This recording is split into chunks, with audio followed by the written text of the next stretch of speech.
Gandang hapon po. Ayan, nandito po tayo ngayon sa Okada. Check po natin yung yung pagpasok nyo kasi po dito, yung toilet niya. Ayan yung po, ganda-ganda. Oh, grabe. Ito po yung CR niya. O yan, nag-open po siyang kusa. Nagulat pa ako. Tapos, ayan po, ang dami ng mga tuwalya dyan sa ilalim. May upuan, ayan.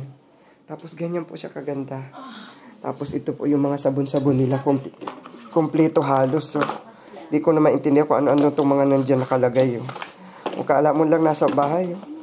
May mga, ito sa mainit, maligang gamiyata po ito ginagamit. May body milk na sinasabi sila. Ayun, oh. Tapos parang may head. Ano to? Ayan, parang may mga pabango pa, oh. Ito ang bango. May boot. Ayan. Tingnan po natin yung tubig. Wow. Grabe. Ang ganda po, oh. Wala ka nang hahanapin. Tapos ito pa, oh. Oh. Kakatuwa. Ito po yung bathtub. Pagtapos po doon sa labas. Iyan po yung ano, yung karagatan. Labas ng ano yan.